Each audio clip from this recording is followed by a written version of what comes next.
पालकांना विनंती करेन की आपल्या विद्यार्थ्यांना या पंचक्रोशीमध्ये अतिशय प्राथमिक शिक्षण उत्तम जर कुठे चालत असेल तर ते आपल्या डिपार्टमेंटमध्ये चाललंय, आपल्या शाळेमध्ये चाललंय, हे मी अभिमानाने सांगतो, एक पालक म्हणून सांगतो. आणि त्यामुळे आमची सर्व पालकांना, पंचक्रोशीच्या पालकांना विनंती आहे की आपल्या पाल्यांचा प्रवेश 1ली ते 4थीला प्राथमिक विभागात करा आणि ते विद्यार्थी नंतर कधीच मागे पडणार नाही याची खात्री आम्ही देऊ. एवढं मी या ठिकाणी सांगतो आणि आजच्या या कार्यक्रमाला शुभेच्छा देऊन माझे 2 शब्द संपवतो. खारेपाटण हायस्कूल येथे प्राथमिक विभागाच्या वतीने इयत्ता 4थीच्या शुभेच्छा समारंभाचा व वार्षिक बक्षीस वितरणाचा कार्यक्रम मोठ्या उत्साहात संपन्न. या कार्यक्रमाला प्रमुख पाहुणे म्हणून माजी मंत्री श्रीयुत सदाभाऊ खोत यांचे स्वीय सहाय्यक श्रीयुत आदिनाथ कपाळे उपस्थित होते. कार्यक्रमाच्या अध्यक्षस्थानी संस्थाध्यक्ष श्री प्रवीण लोकरे हे होते. या प्रसंगी व्यासपीठावर प्रशालेचे मुख्याध्यापक श्रीयुत संजय सानप, सिनियर कॉलेजचे प्राचार्य श्रीयुत एडी कांबळे, प्राथमिक विभागाच्या मुख्याध्यापिका सौ दर्पे मॅडम, सर्व शिक्षक, विद्यार्थी व पालक मोठ्या संख्येने उपस्थित होते. कार्यक्रमाची सुरुवात मान्यवरांच्या हस्ते दीप प्रज्वलन व प्रतिमा पूजनाने झाली. प्रमुख पाहुणे म्हणून श्री आदिनाथ कपाळे यांचा प्रशालेच्या वतीने शाल व श्रीफळ देऊन सत्कार करण्यात आला. मुख्याध्यापिका सौ दर्पे मॅडम यांनी कार्यक्रमाचे प्रास्ताविक केले. विद्यार्थ्यांनी आपली मनोगते या प्रसंगी व्यक्त केली. मान्यवरांनी सुद्धा विद्यार्थ्यांना मार्गदर्शन केले. मान्यवरांच्या हस्ते विद्यार्थ्यांना विविध पारितोषिके वितरित करण्यात आली. पालकांसाठी पाककला स्पर्धेचे आयोजन करण्यात आले होते. यावेळी विजेत्या स्पर्धकांना देखील मान्यवरांच्या हस्ते पारितोषिके देण्यात आली. या संपूर्ण कार्यक्रमाचे सूत्रसंचालन सौ काझी मॅडम यांनी केले व आभार प्रदर्शन सावंत मॅडम यांनी केले. अशा प्रकारे मोठ्या उत्साहात कार्यक्रम संपन्न झाला. आज हा वार्षिक बक्षीस वितरणाचा कार्यक्रम, या कार्यक्रमाला आपण सगळे उपस्थित आहात. सर्व विद्यार्थी खुश आहेत, त्यांना बक्षीस मिळाले आहेत. परंतु ही बक्षीस मिळत असताना तुमच्या चेहऱ्यावरचा जो आनंद आहे तो आनंद फार महत्वाचा आहे. मी पालकांना एवढं सांगू इच्छितो, खारेपाटण हायस्कूलमध्ये प्रवेश का घ्यावा, त्याचं महत्वाचं कारण म्हणजे आपल्या शाळेमध्ये प्रत्येक विषयाला शिक्षक आहेत. आताची दुर्मिळ गोष्ट आहे की विषयाला शिक्षक आपल्याला कुठेही प्राथमिक विभागात मिळणार नाही. विद्यार्थ्यांवर वैयक्तिक लक्ष दिलं जातं, विविध उपक्रम इथे राबवले जातात, सहशालेय उपक्रम राबवले जातात, स्पर्धा परीक्षा BDS सारखी RDS सारखी स्पर्धा परीक्षा राबवली जाते, त्याचं वैयक्तिक मार्गदर्शन केलं जातं आणि विद्यार्थ्यांचा पायाभक्कम करण्यासाठी प्रयत्न केला जातो या ठिकाणी. आणि ते विद्यार्थी जेव्हा 5वीला आमच्याकडे इकडे माध्यमिकला तेव्हा त्याचा पायाभक्कम झाले असेल, ते विद्यार्थी सक्षम झाले असेल, शिक्षक काय सांगतात ते समजण्यासाठी सक्षम झाले असेल, हा त्याचा मागचा उद्देश आहे. आणि आम्ही या ठिकाणी लक्ष देत आहोत, जेवढा मोठा इन्फ्रास्ट्रक्चर हे विद्यार्थ्यांना या ठिकाणी त्याचा उपभोग घेता येतोय. संगीत सारखा विषय असेल, त्याची आवड विद्यार्थ्यांना लागते. त्यामुळे कला गुणांमध्ये विद्यार्थी इतर वायफळ वेळ वाया घालवण्याऐवजी खेळामध्ये, क्रीडेमध्ये, संगीतामध्ये आपला वेळ त्या ठिकाणी गुंतवतात. त्यामुळे विद्यार्थ्यांना वेगळे नाद द्यायला लागणार नाही. अभ्यास आणि कलागुण यांच्याकडे विद्यार्थी आत्मशैली जात आहेत. आणि हे सांगत असताना मला अभिमानाने सांगायचं वाटतं की मी पालक म्हणून या ठिकाणी जर बोलायचं म्हटलं तर माझा विद्यार्थी देखील पहिलीपासून, माझा मुलगा हा पहिलीपासून इथे होता आणि 1ली, 2री, 3री, 4थी दरवर्षी तो ब्रेन डेव्हलपमेंट परीक्षेला बसायचा, विविध उपक्रमामध्ये भाग घ्यायचा. मला आजही आठवते 1लीच्या मध्ये तो ज्यावेळी होता तेव्हा आपल्याकडे वेशभूषा स्पर्धा आयोजित केलेली होती. आता वेशभूषा म्हणजे फार मोठी स्पर्धा आहे. आपल्याला काय वेशभूषा स्पर्धा, काय मुलाने वेश घ्यायचे काहीतरी बोलायचं होतं. परंतु त्या स्पर्धेमध्ये तो जेव्हा सहभागी झाला आणि त्याचा निकाल लागला, त्याचा पहिला नंबर आला. त्याने ते बाहुबलीचा रोल केला होता काहीतरी. आणि पहिला नंबर जेव्हा आला तेव्हा त्याला जो कॉन्फिडन्स मी पाहिला त्याच्यावर एक पालक म्हणून की माझा पहिला नंबर आला आणि त्याचा जो कॉन्फिडन्स वाढलाय त्या वेशभूषा स्पर्धेने.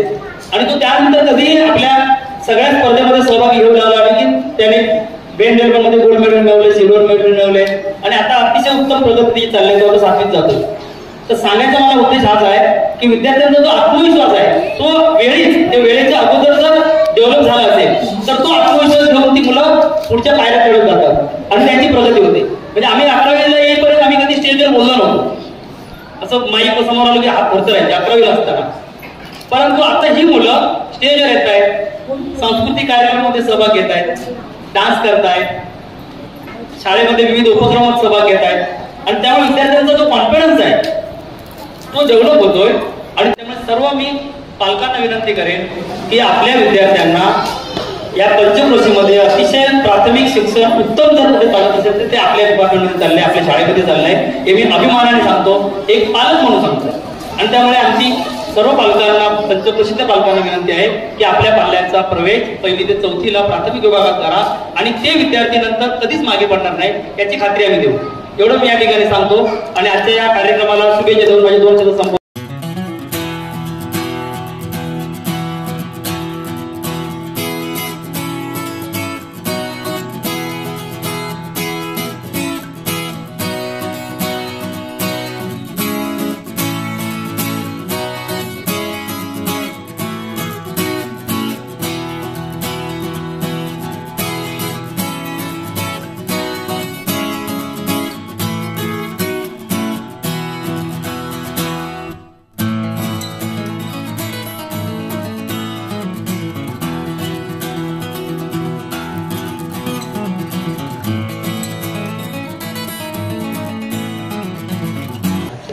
कार्यक्रमाचे आणि संस्थेचे अध्यक्ष आदरणीय प्रवीण लोकरे सर, मुख्याध्यापक आदरणीय संजय सानप सर, त्याचप्रमाणे संचालक आचार्य आदरणीय आत्माराम कांबळे सर, त्याचप्रमाणे दर्पे मॅडम, त्याचप्रमाणे माझे बंधू आणि ज्यांनी या कार्यक्रमासाठी मला इन्व्हाइट केलं ते आमचे आदरणीय रायबाकर सर, त्याचप्रमाणे माझ्यासोबत इथे आलेले सरकारी रुपेश आडेवलीकरजी आणि सर्व भगिनींनो, आज तुम्हाला जो पारितोषिक, सन्मान पत्र, प्रमाणपत्र मिळाले ते ज्यांच्यामुळे मिळाले ते शिक्षकांसाठी आधी टाळ्या होऊन जाऊ.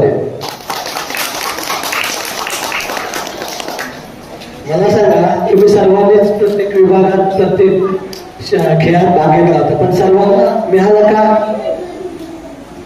सगळ्यांचाच नंबर आला का?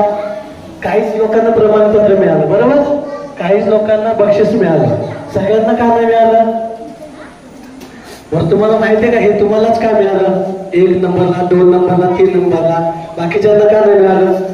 बाकीच्यांनी पण प्रयत्न केला होता, परंतु प्रयत्न जो तुम्ही 1, 2, 3 नंबरने केला तो त्यांना करता आला नाही, म्हणून त्यांना मिळालं नाही. म्हणजे याच्यातून मोटिवेशन दोघांनीही घ्यायचंय की ज्यांना पहिला, दुसरा, तिसरा नंबर आलाय त्यांनी सातत्य कायम ठेवायचंय आणि ज्यांना 4था, 5वा जो नंबर आलेला, म्हणजे त्यांना नंबर मिळाला नाही, ज्यांना बक्षीस मिळालं नाही, त्यांना आपल्याला संधी कधी मिळेल त्या बक्षीस घ्यायची, त्यासाठी प्रयत्न करायचा आहे. म्हणून एक मोटिवेशन असतं की ज्यांना मिळालं नाही, मला देखील माझे दिवस आठवले सर, मी देखील लांब उडी, उंच उडीमध्ये कायम 2रा, 3रा नंबर किंवा पहिला नंबर असायचाच. हे माझे 2 आवडते खेळ होते, परंतु मी इतर खेळात देखील भाग घ्यायचो. कारण का, जोपर्यंत आपण एखाद्या खेळात भाग घेत नाही तोपर्यंत आपल्याला आपली क्षमता कळून येत नाही. त्यामुळे या संस्थेचं खूप खूप अभिनंदन करेन की अशी चांगली मुलं घडवण्याचं काम खऱ्या अर्थानं या संस्थेमार्फत होत आहे. मी आता सरांशी बोलताना इथे हे पण सांगितलं की मी ज्यांच्यासोबत काम करतो आहे, सदा होतो, त्यांची देखील एक सैनिक स्कूल आहे सर. तर तिथे कायम आठवड्याला, म्हणजे महिन्यातून 1-2दा जात असतो. ते यांच्यापेक्षा पण लहान मुलं, म्हणजे 1ली, 2री ते अजून शिकतात तिथं, आणि पूर्ण राज्यभरातून जवळजवळ 26 राज्यातून मुलं तिथं शिकत आहेत. त्याचा पॅटर्न असा आहे की 5वीपासून 6वीपासून स्टार्ट असतं, परंतु 1ली ते 5वी तुम्हाला त्याचं हे येण्यासाठी, त्या एक्झामचं प्रिपरेशन करण्यासाठी तिथे आपण ऍडमिशन देत असतो. आणि फाउंडेशनसाठी 120 स्टेप आहे. म्हणजे मला हे सांगायचं की आपल्या मुलांच्या मध्ये अवेअरनेस खूप कमी आहे. आजकाल मुलांच्या मोबाईलचा ऍक्सेस प्रमाण खूप झालं आहे की मोबाईलमधून आपल्याला खूप चांगलं पण शिकता येतं, परंतु त्याच्यामुळे मुलं वाया पण होतात. आज काय, माझा पण एक मुलगा आहे 2 वर्षाचा, म्हणजे मी त्यातला काय तुमच्या अशातला भाग नाही की मुलं शांत बसतात, गप्पा राहतात, कोणा पण मुलांच्या हातात देतो, परंतु एकदा तर त्यांना आसक्ती लागली की ती आसक्ती त्यांच्यापासून सोडणं खूप कठीण होऊन जातं. म्हणून मला पाल्यांना पण आपल्याला सांगायचं आहे की कमीत कमी मुलांना मोबाईल द्या. चांगल्या असल्यामुळे मुलं मोबाईलवरच काही अभ्यास करत होती आणि त्याच्या अनुषंगाने मुलं आता त्याचा जास्त वापर करतात, चुकीचं आहे असं म्हणायचं होतं. लांब लांबून गावाकडून इकडे यायला मुलांना ट्रॅव्हलिंगचा काही सोर्स नसल्यामुळे गाडीची व्यवस्था करण्याची मला विनंती केली आहे. आणि नक्कीच एवढा काही मोठा नाही, पण तुम्ही सांगितलेला आदेश आम्ही नक्कीच ऐकू आणि लवकरात लवकर गाडीची व्यवस्था करण्याची सुविधा माझ्या नक्कीच करेल. ज्या तुम्हाला आवश्यक आहे ते मला गाव वगैरे द्या, त्याप्रमाणे फक्त पुढं त्यांना लोकेशन किंवा किती डिस्टन्स आहे ऑलरेडी चालू आहे त्याप्रमाणे आपण नक्कीच काम करू. आणि खऱ्या अर्थानं मला देखील शिकताना आपल्या शिक्षकांचा राग यायचा, कारण ते मारायचे ओरडायचे. तर तुम्हाला पण येतो की नाही? आपल्या शिक्षकांचा राग येतो की नाही? थोडाफार तरी येतो का की नाही येत? खरं खरं सांगा. शिक्षक ओरडते तेव्हा नाही आहे, परंतु बाळांनो खरं तर ही जी शिक्षक वर्ग आहे ही आपल्याला चांगल्यासाठीच आपल्याला ओरडत असतात, मारत असतात. खऱ्या अर्थानं आज आपण दगड आहोत आणि या दगडाला घडवण्याचं काम खऱ्या अर्थानं शिक्षकांचं आहे. आणि ज्याच्यावर जास्त हातोडे पडतात तोच त्याची चांगली मूर्ती बनत असते. त्यामुळं जेवढं आपल्याला गुरुजनांचं ऐकता येईल चालतं तेवढं ऐकण्याचा आपण सगळ्यांनी नक्कीच प्रयत्न कराल असं मला वाटतं. आणि भविष्यात तुम्हाला जे जे प्रशस्तीपत्र मिळालं त्याचा भविष्यात चांगला वापर करून भविष्यात आपली अशीच कन्सिस्टन्सी कशी ठेवता येईल याचा आपण प्रामाणिक प्रयत्न करा. संस्थेला देखील माझ्याकडून खूप खूप शुभेच्छा, मुलांना देखील खूप खूप शुभेच्छा. एवढं बोलून मी थांबतो. धन्यवाद. आजकाल अनेक थोडंफार आपल्याला शाळा दिसतात आणि या शाळेमध्ये खूप फरक आहे. इथे 2000 विद्यार्थी शिकतात.